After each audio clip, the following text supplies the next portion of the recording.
আসো আসো তুমি আসো।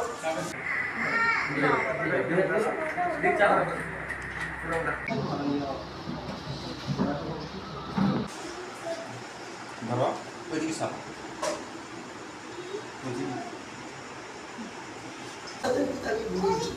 আরো জোরে আমি কানটা ইয়েস অনেক মল্লিক এদিকে তাকাও এদিকে তাকাও এদিকে তাকাও হ্যাঁ ভালো করে পড়াশোনা করবি হ্যাঁ এদিকে পক্ষে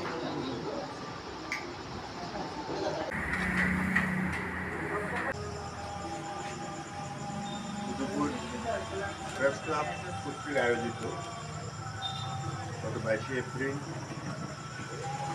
কাশ্মীরের পহেলগামে পাকিস্তানের মদতপুষ্ট সন্ত্রাসীদের দ্বারা 26 জন পর্যটক যে নিহত হয়েছে তাদের প্রতি গভীর শ্রদ্ধা জানাবার জন্য আজকে যে এই অনুষ্ঠানে প্রেস ক্লাবের সমস্ত বরিষ্ঠ সাংবাদিকগণ রয়েছেন, বিশিষ্ট প্রাক্তন শিক্ষক এবং বিশিষ্ট সাংবাদিক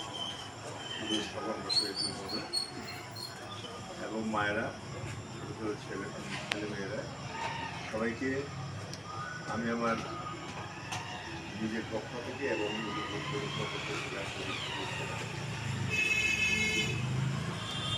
এটা অত্যন্ত দুঃখের এবং পরিতাপ। পাকিস্তান এক অনাকাঙ্ক্ষিত ঘটনা ঘটিয়েছে। সন্ত্রাসবাদীরা আমাদের বিশুদ্ধ কাশ্মীর, যেটা আমাদের গর্ব, যেখানে পর্যটকদের অহরহ বিচরণের একমাত্র জায়গা, যেটা আমাদের ভারতের অর্থনৈতিক সমৃদ্ধির একটি জায়গা। এত সুন্দর জায়গাটি কেন্দ্র করে এই ঘটনা ঘটিয়েছে, যে রক্তাক্ত ঘটনা ঘটিয়েছে, সেটা আমরা কেউ আশা করিনি। আমরা নই, শুধু সারা বিশ্বের কোনো দেশবাসী এটা কোনোদিন আশা করিনি। আমরা এর তীব্র নিন্দা জানাই। সারা পৃথিবীর মানুষ এই ঘটনাকে নিন্দা জানায়। এটা যেন আর কোনোদিন না হয়, এই প্রেক্ষাপটে আমাদের ভারতের মাননীয় প্রধানমন্ত্রী এবং ভারতের মন্ত্রিসভা, শুধু তাই নয়, ভারতের সমস্ত রাজনৈতিক দলগুলি এটা তীব্র নিন্দা জানিয়েছে। প্রত্যেকটি ভারতবাসী এর তীব্র নিন্দা জানিয়েছেন, প্রতিবাদ জানিয়েছেন।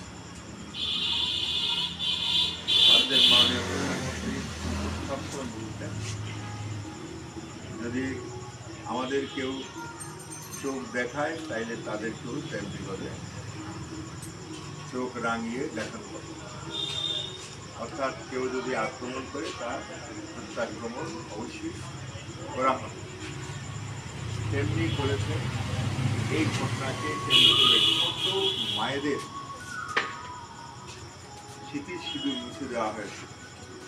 অত্যন্ত পরিতাপ।